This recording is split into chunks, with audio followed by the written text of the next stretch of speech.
우리 함께 하나님의 말씀을 보겠습니다. 창세기 15장 1절로 6절 말씀입니다.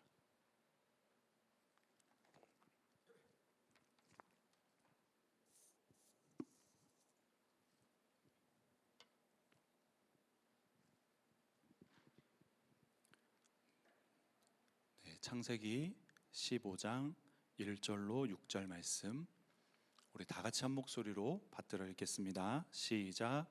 이런 일들이 일어난 뒤에 주님께서 환상 가운데 아브라함에게 말씀하셨다.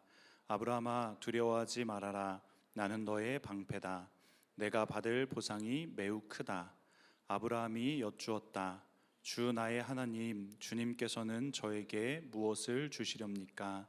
저에게는 자식이 아직 없습니다. 저의 재산을 상속받을 자식이라고는 다마스쿠스 녀석 엘리에셀 뿐입니다. 주님께서 저에게 자식을 주지 않으셨으니 이제 저의 집에 있는 이 종이 저의 상속자가 될 것입니다. 아브라함이 이렇게 말씀드리니 주님께서 그에게 말씀하셨다. 그 아이는 너의 상속자가 아니다. 너의 몸에서 태어날 아들이 너의 상속자가 될 것이다. 주님께서 아브라함을 데리고 바깥으로 나가서 말씀하셨다. 하늘을 쳐다보아라. 내가 셀 수 있거든 저 별들을 세어보아라. 그리고는 주님께서 아브라함에게 말씀하셨다. 너의 자손이 저 별처럼 많아질 것이다. 아브라함이 주님을 믿으니 주님께서는 아브라함의 그런 믿음을 의로 여기셨다. 아멘. 이 시간 하나님께서 이 자리에 있는 한 명 한 명에게 말씀하셔서 하나님을 아는 기쁨이 여러분 가운데 가득하시기를 축복합니다. 창세기 1장부터 11장까지는 창세기의 서론이자 성경 전체의 서론입니다. 이 세상이 어떻게 생겼는지, 그리고 하나님이 만드신 세상이 왜 우리가 느끼는 것처럼 이렇게 깨어지게 되었는지를 성경에선 기록하고 있습니다. 우리가 지난주에 함께 나눴었던 것처럼 하나님은 세상을 아름답게 창조하시고 형상대로 지으신 사람에게 다스리도록 맡기셨습니다. 그들이 하나님을 무시하고 자기가 하나님의 자리를 차지했지만 하나님께서는 포기하지 않으셨고 물로 심판하시고 난 다음에 다시 노아의 가족에게 하나님이 지으신 세상을 맡기셨습니다. 그것이 지난주까지 여러분들과 나눈 하나님의 말씀입니다. 그리고 그 뒤에 이어지는 내용이 있는데요, 사람들이 하나님의 뜻대로 살아가기보다는 그들이 생각해낸 것이 한 가지가 있습니다. 살다 보니까 신할이라는 아주 좋은 평지가 나왔습니다. 그래서 생각해냅니다. 우리 흩어져서 살 것이 아니라, 땅에 생육하고 번성할 것이 아니라 여기 모여서 좀 살아보자 입니다. 그리고 그들이 그렇게 했던 아주 중요한 이유 한 가지가 있습니다. 그것은 바로 우리의 이름을 내보자라는 것이었습니다. 여러분, 이런 속담 혹시 들어보셨어요? 호랑이는 죽어서 무엇을 남기죠? 네, 알고 계시죠? 가죽을 남기고, 사람은 죽어서 무엇을 남기죠? 이름을 남깁니다. 그러니까 사람은 자기 이름을 남기고 싶어 해요. 즉, 자기의 존재감을 계속해서 드러내고 싶어 한다라는 이야기입니다. 그러니까 이들도 그랬던 것 같아요. 그래서 하나님의 명령을 뒤로 한 채 우리들의 이름을 내보자라고 얘기했습니다. 그리고 나서 한 것이 뭐냐면 높이 탑을 쌓자라고 되어 있습니다. 여러분, 63빌딩 알고 계시죠? 여기서 세대 차이가 나는데, 여러분들에게는 높은 탑 하면, 그리고 높은 건물 하면 뭐 되실 수 있죠? 네, 롯데타워죠. 네, 시그니엘 그 타워고, 저희 시대는 63빌딩입니다. 네.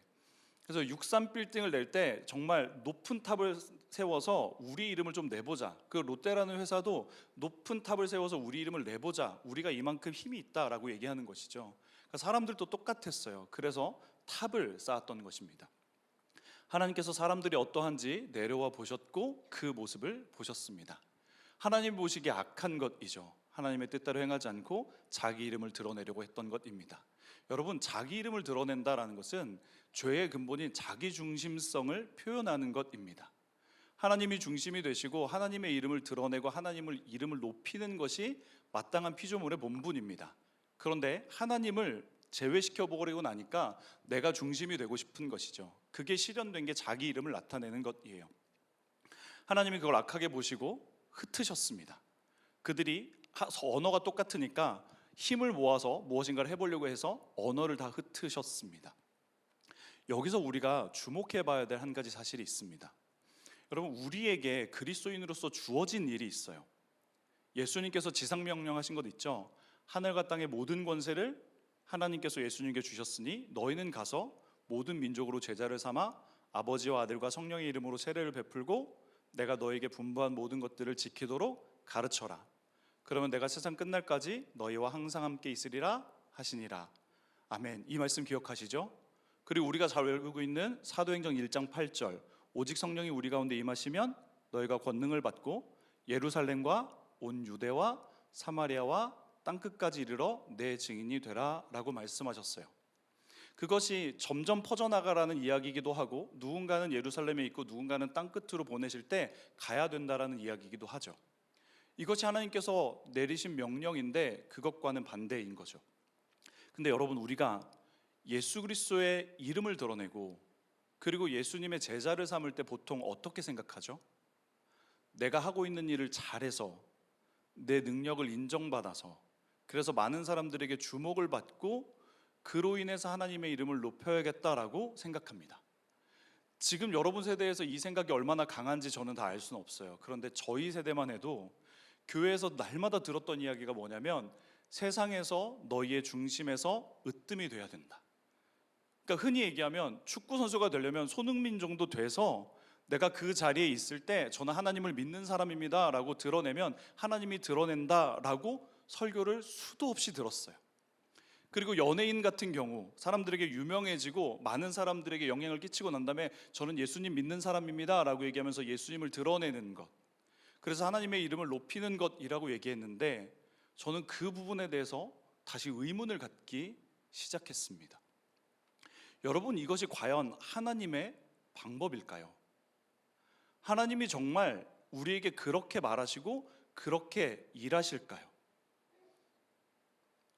그리고 우리의 중심엔 진짜로 내가 이 일을 성실하게 하고 열심히 하고 다른 사람들에게 영향을 끼칠 정도로 능력을 갖추고 하나님의 이름을 높여야 된다고 할 때 이 바벨탑을 쌓았던 사람처럼 내 중심에 내 이름을 드러내고 싶은 마음은 없을까요? 기독교가 그리고 반성하는 것이 이 부분이에요. 사람은 자기 이름을 드러내고 싶어 합니다. 그것과 하나님의 일을 행하는 것을 교묘하게 섞어서 아주 긍정적으로 메시지를 집어넣은 다음에 그렇게 하고 싶게끔 만들었던 그것이 훨씬 더 많이 있다라고 저는 생각합니다. 그래서 많은 사람들이 그렇게 하다가 잘 안 되면 좌절하기도 하고 나는 잘 안 되나 보다 라고 이야기하기도 합니다. 그리고 이 걸음 안에 있을 땐 늘 무엇이 문제냐면 교만과 겸손 사이에서 늘 씨름해요. 뭔가 이름이 좀 알려지는 것 같으면 교만해지는 것 같고, 그렇게 안 되면 좀 좌절하기도 하고 하면서 내가 잘 가고 있는가? 라는 질문을 계속 끊임없이 합니다. 그래서 여러분, 오늘 제가 여러분들에게 드린 이 질문을 잘 생각해 봤으면 좋겠습니다. 그리고 더 나아가 하나님께서는 하나님의 일을 어떻게 하시는지 여러분들과 나누도록 하겠습니다. 하나님께서는 결국 흩으셨어요. 그리고 난 다음에 하나님의 일을 시작하십니다. 그것은 이제 하나님께서 다스리시는 나라를 만들기로 결정하셨고 그 이전에 제사장 나라를 만들기로 결정하셨습니다. 제사장 나라라 함은 하나님만 예배하는 나라를 이야기하고 있어요. 역사적인 부분을 아주 간략하게 설명하면 사람들이 제 멋대로 하고 모여서 그룹을 이루고 그 다음에 힘을 갖기 시작하니까 사람들이 고안해낸 방법이 있습니다. 나도 사람이고 너도 사람이니까 말을 안 들을 수 있잖아요. 그럴 때 하는 방법이 뭐냐면 나는 신이 계시한 사람이야 라고 얘기하는 거예요. 마치 로마 시대에 나는 신의 아들이야 라고 얘기하면서 자기의 힘과 권력을 인정받고 싶어 하는 것처럼 고대 사회도 마찬가지였습니다. 그래서 족장이 될 때 나는 신으로부터 어떤 인정을 받은 사람이야 라고 얘기했고 제사정과 밀접한 관련을 가지고 있었습니다. 그래서 신이 우후죽순 생겨나기 시작했던 거예요. 유일하신 하나님 한 분밖에 없는데 사람들이 제 멋대로 하기 시작하니까 신이 많이 생기기 시작했던 거죠. 그래서 하나님이 그냥 많은 신 중에 하나가 되어버렸던 것입니다. 그런데 그 과정 가운데 멜기세덱이라는 인물이 나와요. 멜기세덱은 하나님의 제사장이었더라 라고 되어 있습니다. 그러니까 하나님은 그런 세상 가운데서도 포기하지 아니하시고 하나님만을 예배하는 사람을 세우셨고 그를 통해서 일하시는 분이라는 거예요. 아브라함이 전쟁을 치르고 온 다음에 멜기스덱이라는 사람을 만납니다. 그리고 그가 하나님의 제사장임을 알고 하나님 앞에 예배를 드리고 그에게 10분의 1의 11조를 드립니다. 그리고 이 멜기세덱에 대한 이야기는 나중에 히브리서에 자세하게 나옵니다. 그래서 이거는 히브리서를 다룰 때 이 멜기세덱의 인물을 좀 다루도록 하겠습니다. 어쨌든 하나님께서는 어지러운 세상, 그리고 하나님을 무시한 세상 가운데 하나님의 일을 끊임없이 계속하고 계시는 것이죠. 그 중에 한 인물이 아브라함입니다. 그래서 이번 주와 다음 주는 아브라함의 이야기를 여러분들과 살펴보도록 하겠습니다. 하나님께서 뜻하신 바가 있어서 갈대아 우르라는 아주 번성된 도시에 살고 있는 이 아브람을 부르셨습니다. 더 정확하게는 그의 아버지 데라와 그리고 그 형제간을 부르셨는데, 하나님의 부르심에 순종해서 가나안 땅으로 가기 위해 하란이라는 곳으로 올라갑니다. 그리고 데라는 그곳에서 정착하다가 삶을 마감해요. 그때 하나님께서 다시 한번 찾아오십니다. 그리고 아브람에게 얘기하시는 거예요. 내가 너로 큰 민족을 이루겠다 말씀하십니다. 여러분, 큰 민족을 이루려면 무엇이 필요할까요? 큰 나라를 이루려면 무엇이 필요할까요? 가장 먼저는 사람이 필요합니다. 사람이 많이 있어야 나라가 되잖아요. 한 두세 명 모아놓고 우리 나라다 이럴 수 없잖아요. 많은 사람들이 있어야 나라라는 표현을 쓸 수 있습니다. 그다음에 두 번째는 땅이 있어야 됩니다. 자기들이 소유하는 땅이 없으면 그냥 떠돌아다니는 나그네일 뿐이죠. 그걸 나라라고 인정해주지 않습니다. 그래서 전쟁이 일어났을 때 지금도 아픈 소식은 피난민들, 그래서 자기의 영토를 잃은 사람들이 있잖아요. 그래서 나라를 하려면 사람과 영토가 반드시 있어야 됩니다. 그런데 하나님께서는 어떻게 이야기하시냐면, 내가 너로 큰 민족을 이룰 건데 너의 본토 친척, 너가 알고 있는 지인들이 있는 곳으로는 가지 마라 입니다.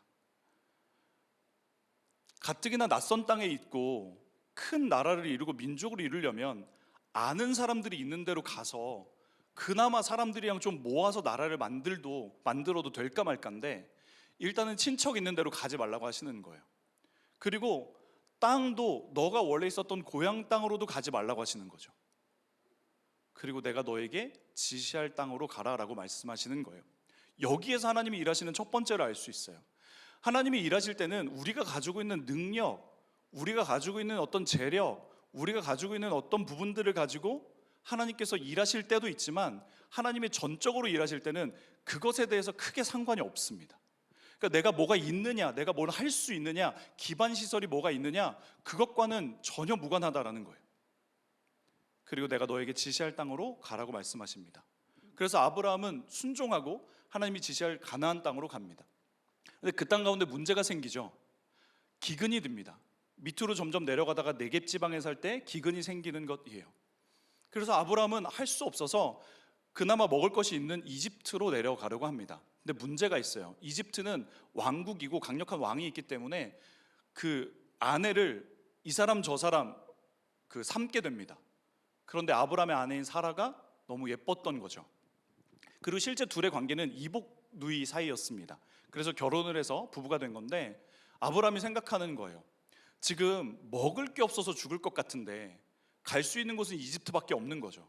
근데 이집트에 가면 내 아내라고 얘기할 때 이 아내가 너무 예쁘니까 분명히 이집트 왕이 아내를 차지하려고 할 거고, 그러면 자기를 죽이게 될 거니 이러지도 못하고 저러지도 못하는 거예요. 그러니까 네겝 지방에 있자니 굶어 죽는 거고, 이집트로 가자니 그 왕에게 죽임을 당할 거죠. 그러니까 자기가 살아야겠으니까 방법을 생각하는 거예요. 그러니까 한 가지 생각은, 굶어 죽을 순 없고 살아야 되니 그러면 우리 이렇게 합시다. 당신이랑 나랑 원래 이복 누이 사이는 맞으니까 가서 부부라고 얘기하지 말고 그냥 누이라고 얘기합시다 라고 이야기를 하는 거예요. 여러분, 여기에서 사람이 가지고 있는 연약함과 본성이 나와요. 생명의 위협에 처해져 있을 때 자기중심성이라는 죄성은 자기를 살도록 만듭니다.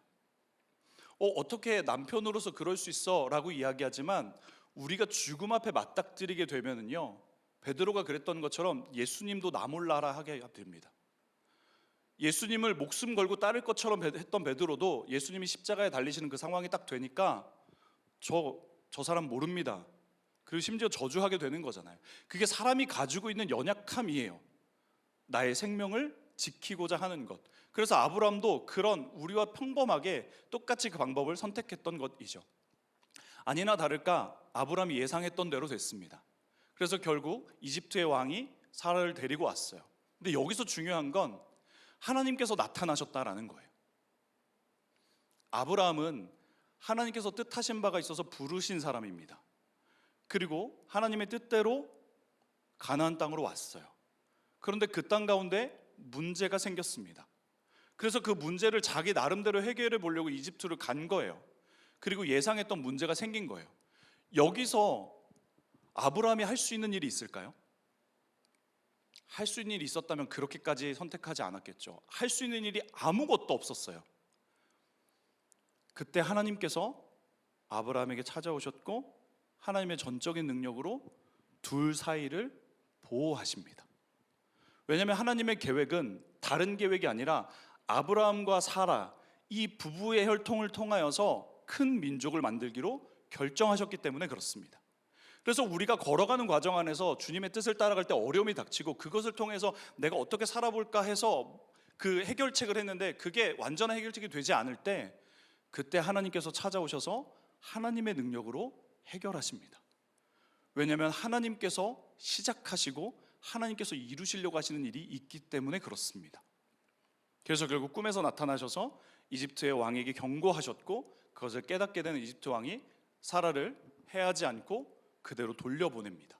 그리고 오히려 재산을 갖고 다시 네겝 지방으로 올라가게 되는 것이죠. 그리고 하나님께서 번성하게 하셔서 결국 같이 따라왔었던 조카 롯과 아브라함이 재산이 많아지게 됩니다. 근데 여기서 또 문제가 생깁니다. 배고프면 배고프고 죽을 것 같은 상황에서도 문제가 생기고 배부르면 배부른 대로 문제가 생깁니다. 하나님께서 풍성하게 하셨더니 재산이 많아졌고 롯도 재산이 많아져서 종들도 많아지니까 서로 싸우기 시작하는 거예요. 여기가 너무 좁다. 그래서 아브라함이 이야기를 합니다. 너와 그리고 너의 식구들, 나와 나의 식구들이 싸우는 건 옳지 않은 일이다. 우리가 이제는 갈라서야 될 때가 왔다라고 이야기합니다. 근데 여러분 여기서 아브라함의 마음을 한번 생각해 봅시다. 큰 민족을 이루겠다고 해서 어쨌든 본토 친척집은 떠나왔어요. 그러면 지금 의지할 수 있는 혈육이 누가 있어요? 롯 하나 있는 거예요. 그리고 롯이랑 같이 마음을 합쳐가지고 그 일들을 해도 할 수 있을까 말까인데 롯과도 헤어져야 되는 상황이 된 거예요.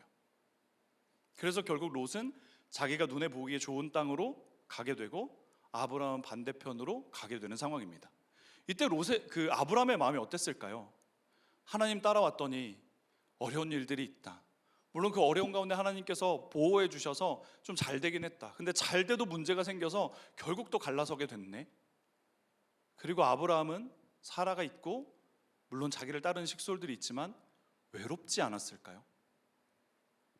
이제 혈육도 없고 떠나갔고. 여러분 근데 놀라운 것은 그때 하나님께서 다시 찾아오십니다. 하나님께서 찾아오셔서 하시는 말씀이 오늘 읽은 이 말씀이에요. 여러분 1절 말씀을 한번 볼게요. 이런 일들이 일어난 뒤에 주님께서 환상 가운데 아브라함에게 말씀하셨다. 아브라함아 두려워하지 말아라. 나는 너의 방패다. 내가 받을 보상이 매우 크다라고 말씀하고 계시는 것입니다. 하나님께서 이 아브라함과 일을 하시면서 아브라함이 힘들 때 그리고 어려운 상황들이 닥칠 때 그때 찾아오셔서 너가 받을 보상이 있다. 지금 당장은 보이지 않지만 반드시 받을 보상이 있다라고 이야기를 하시는 거예요. 그리고 내가 너를 지켜줄 거다라는 이야기를 하고 계십니다. 그랬더니 아브라함이 기다리다 지쳤는지 이렇게 얘기합니다. 주 나의 하나님, 주님께서는 저에게 무엇을 주시렵니까? 라고 이야기하는 거예요. 내가 너로 큰 민족을 이루어 주겠다라고 얘기했는데 큰 민족은커녕 롯도 떠나가고 그리고 제가 말씀드리진 않았지만 그 사이에 롯이 결국 사람들 앞에 잡혀가고 가서 그들을 구출해 와야 되고 뭐 이런 여러 가지 상황들이 생기니까 도대체 하나님 저에게 주시려고 하는 게 뭐죠? 처음에 약속하셨던 것까지도 희미해지는 질문을 하고 있는 거예요. 그리고 민족을 이루어 주시겠다고 했는데 자식이라는커녕 저를 따르고 있는 종 이 녀석밖에 없습니다라는 이야기를 하는 거죠. 그랬더니 주님께서 4절에 이렇게 말씀하십니다. 그 아이는 너의 상속자가 아니다. 너의 몸에서 태어날 아들이 너의 상속자가 될 것이다 라고 말씀하고 있는 거예요. 이제 나이는 점점 들어가는데 하나님이 자녀를 주시겠다는 약속을 다시 한번 하시는 것이죠. 그리고 나서 바깥으로 나가서 이렇게 얘기하십니다. 하늘을 쳐다보아라. 내가 셀 수 있거든 저 별들을 세어보아라. 그리고는 주님께서 아브라함에게 말씀하셨습니다.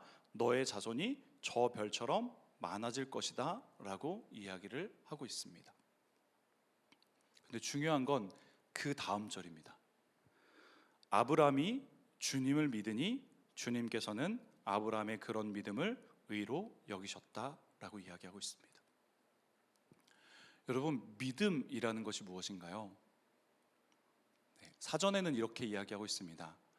어떤 말이나 어떤 상황에 대해서 그렇게 될 거라고 생각하거나 그렇게 될 거라고 여기는 것을 믿음이라고 얘기합니다. 그리고 또 믿음의 또 다른 한 가지의 정의는 누군가를 의지하는 것이라고 이야기합니다. 그럼 여러분들이 아브라함이라고 한번 생각해 봅시다. 하나님께서 나타나셔서 아브라함을 부르셨고 그와 동행하시면서 어려운 상황 가운데 나타나셔서 그 문제를 해결해 주셨습니다. 그리고 상황이 좋아졌음에도 불구하고 자기가 여러 가지 어려움들을 겪고 있습니다.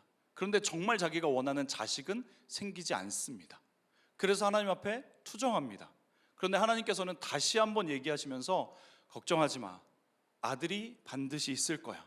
그리고 그것이 적은 인원이 아니라 너가 보는 하늘의 별처럼 정말 많을 거야 라고 이야기하실 때 여러분들은 하나님 앞에 어떻게 반응하시겠습니까?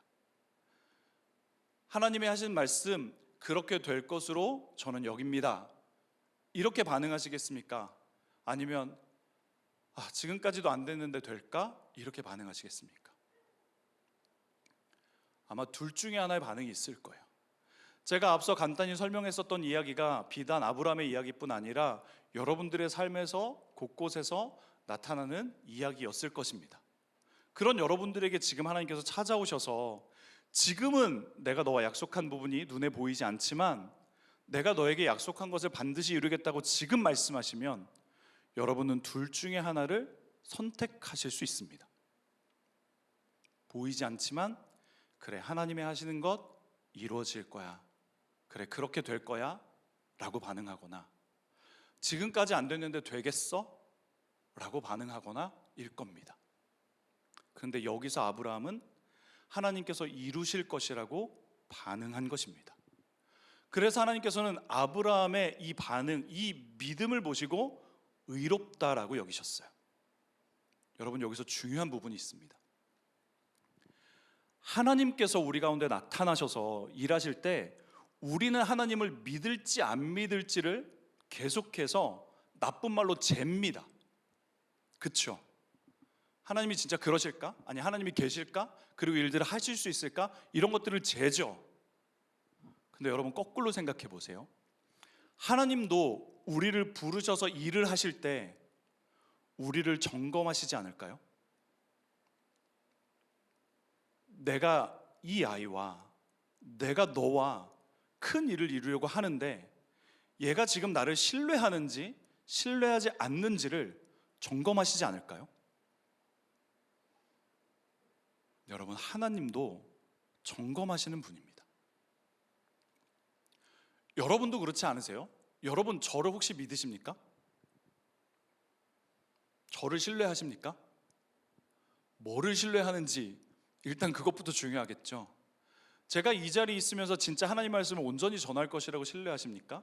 아니면 제가 하고 싶은 이야기, 여러분들을 현혹할 만한 이야기를 할 거라고 생각하십니까? 혹 여러분 가운데 제가 이 자리에서 말씀을 전할 때 하나님의 말씀이 아닌 제 이야기나 다른 이야기를 할 거라고 생각한다면 아마 이 자리에 더 이상 오시지 않을 겁니다. 그렇죠? 근데 시간이 지나면서 점점 시간들이 가고 그 다음에 여러분들은 선택하시는 거예요. 그리고 이 시간을 기대하면서 오는 거죠. 그리고 더 나아가 예배를 드릴 때 우리가 드리는 예배를 하나님께서 받으실 건지 안 받으실 건지, 그리고 하나님께서 이 가운데 어떤 말씀을 행하실 건지, 은혜를 주실 건지 아닐지, 그런 부분부터 하나둘씩 점검하게 되는 거죠. 여러분, 그래서 믿음은 그냥 어느 순간에 단순해 내가 믿어야지, 믿고 싶다, 믿을 거야, 이렇게 되는 부분이 아닙니다. 시간이 점점 지나면서 경험들이 쌓이고 그것을 통해서 내가 느끼는 부분들이 있으면서 어느 순간에 딱 다다르게 돼요. 그럼 하나님께서 어느 순간에서는 점검하시죠. 내가 믿는지 안 믿는지 생각하지 않으면 그냥 흘러갈 거잖아요. 근데 어느 순간에 딱 믿는지 안 믿는지를 점검하는 때가 와요. 근데 지금 그때가 이때였던 거예요. 아브라함이 하나님께서 찾아오셔서 하셨던 이야기를 믿었다는 거예요. 그래서 하나님께서 그를 보시기에 의롭다라고 얘기하셨던 거지요. 이것이 우리의 복음에도 마찬가지예요. 우리가 세상이 깨져 있고 하나님께서 이 죄로 말미암아 심판하시는데 예수 그리스도를 통하여서 우리 가운데 새로운 길을 열어주셨어요.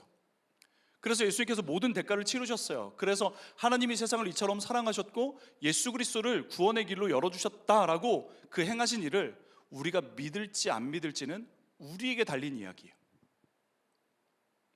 그리고 그것을 믿을 때 의롭다라고 이야기하시는 거죠.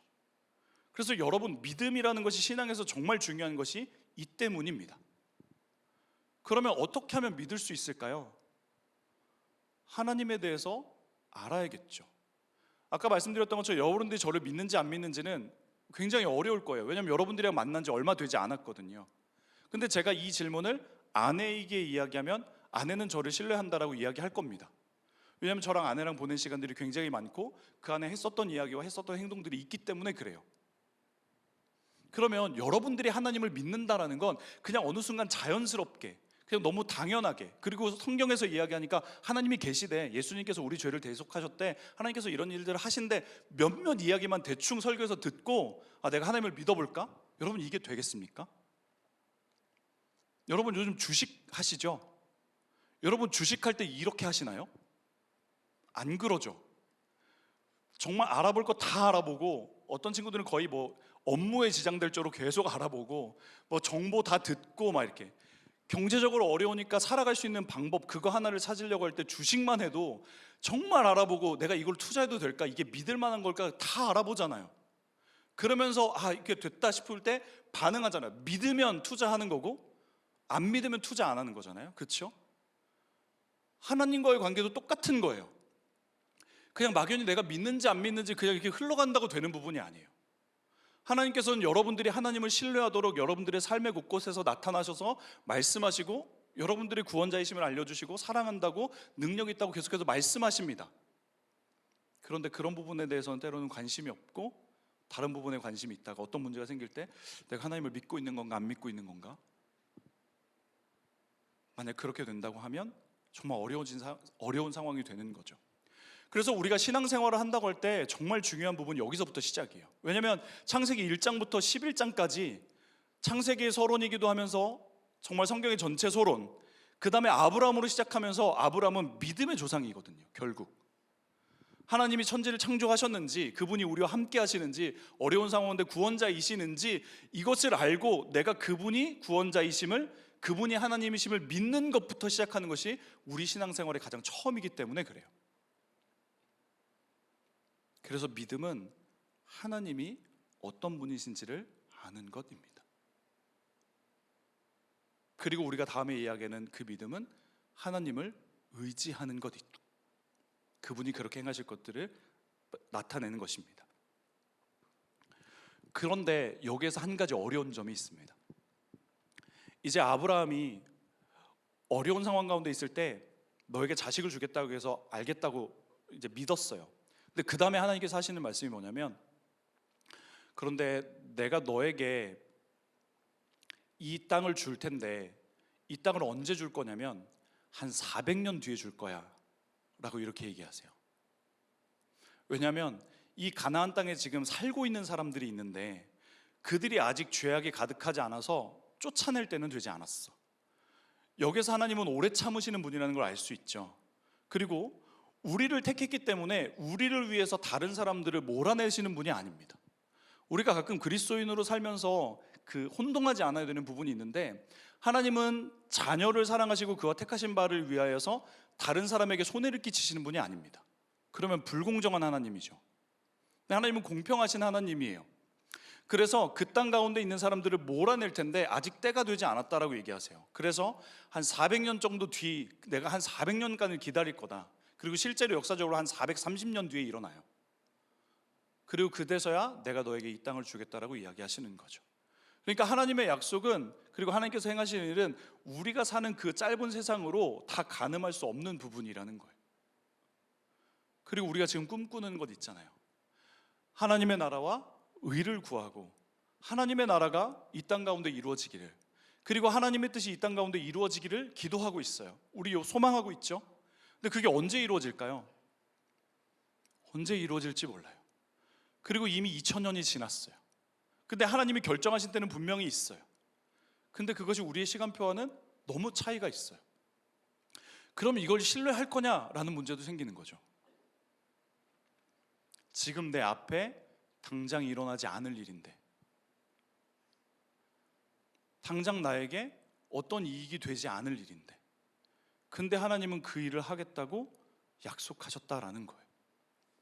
그리고 아브라함은 그 일을 믿습니다. 그리고 하나님께서 한 가지 표시를 주십니다. 그 뒷절에 나오는 이야기인데요, 내가 이것을 약속하겠다라고 이야기합니다. 그 당시 고대 근방 지역에서는 약속하는 방법이 있어요. 그러니까 우리는 지금 무엇인가를 약속할 때 도장을 찍잖아요. 그래서 계약서를 쓸 때 도장을 찍으면 서로 약속한 걸로 됩니다. 그리고 계약금을 걸게 되죠. 그래서 그 약속이 이루어지고 그 약속이 파기되면 계약금을 무는 방식으로 약속을 합니다. 근데 그 당시는 그렇지는 않았어요. 어떻게 약속하냐면, 약속하기로 한 짐승을 잡아서 둘로 이렇게 반으로 가릅니다. 그리고 난 다음에 약속하는 두 사람이 그 사이를 지나가요. 그 의미는 무엇이냐면, 둘 중에 하나라도 그 약속을 어기면 지금 갈라진 이 짐승처럼 죽임을 당하게 될 거다라는 이야기예요. 그러니까 목숨 걸고 약속하는 거죠.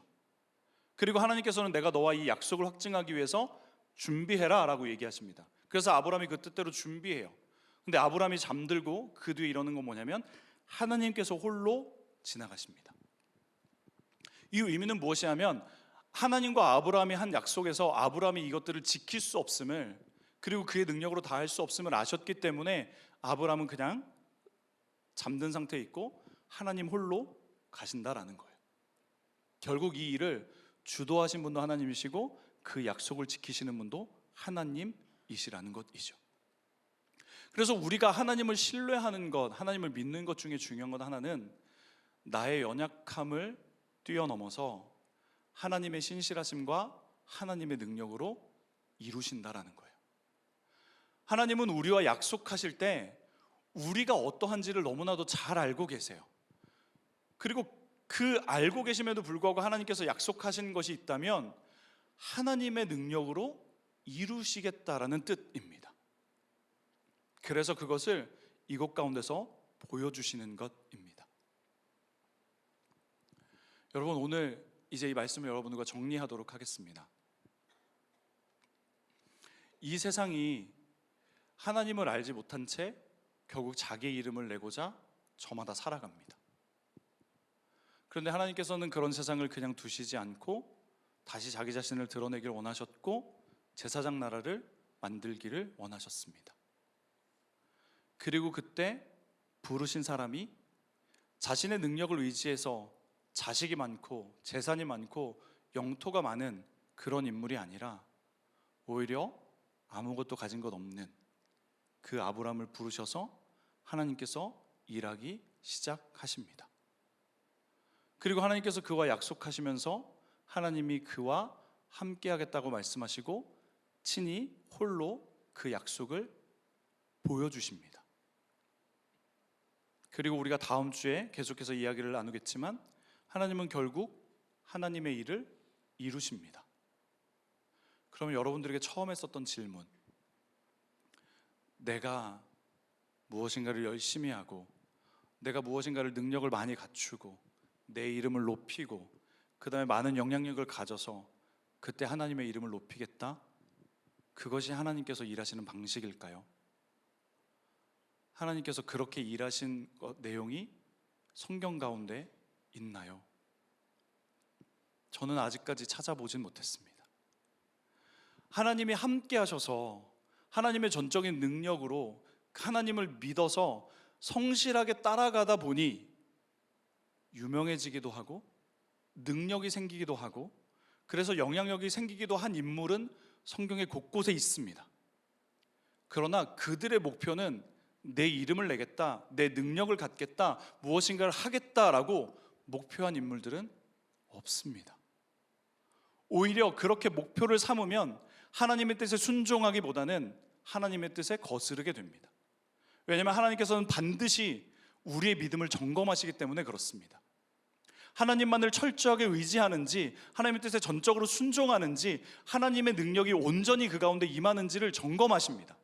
그런데 우리가 세상의 방법으로 목표로 가다 보면 반드시 부딪히는 때가 옵니다.